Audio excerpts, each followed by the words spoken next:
Hello, I'm with Dean Bubley from Disruptive Analysis and with Samantha Singh from Symphony Communications, and we're going to be talking about secure messaging in the financial sector.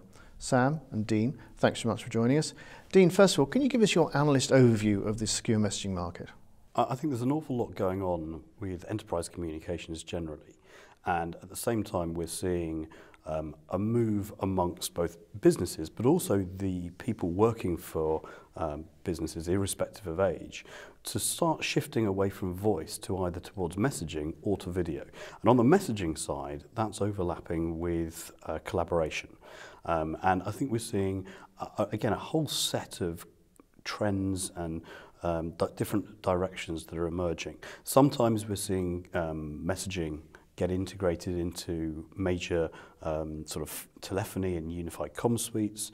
Sometimes we're seeing messaging appearing inside line of business applications, and then in some other cases we're seeing dedicated new messaging-centric apps and services, either aimed at particular horizontals, particular industry verticals. There's a large amount of diversity. Sam, can you update us on Symphony's latest portfolio? So the trends that Dean's talking about really fits well into Symphony's platform and the vision that we have for the company. So Symphony, as you know, is a secure communications collaboration platform. That's really what it is. It enables you to obviously communicate, share content, and collaborate. So in any workflow capacity that you are participating in, your everyday life, your work life, really the goal is to bring all these workflow digital communications together all in one place. So it fits perfectly well for what we are going to enable Symphony to do in the future. And finally, how do you see the future developing? So in the future, you'll expect a couple things, right? As you know, we have a few things we're working on in the milestone of the product. So obviously continue to enhance the product features, the design of it, but also adding new content partners to it, being able to integrate other applications. You're going to see screen sharing, some of the UC elements that Dean talked about. You'll expect to see email integration and some other core products and features that will be part of the platform in the near future. So much more exciting things to come for the company.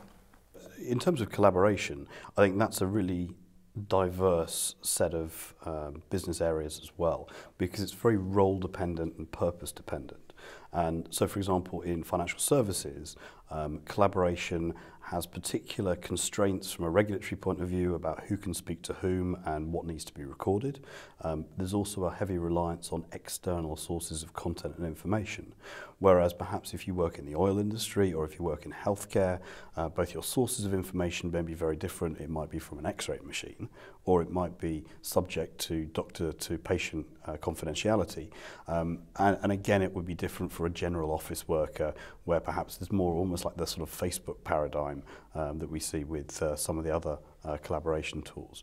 There'll also be a different emphasis on voice and video, depending on the industry, the age, the culture of the company, and also how geographically separated people are, and how appropriate things like video might be in those contexts. Samantha, Dean, thanks so much for joining us. Thank you. Thanks.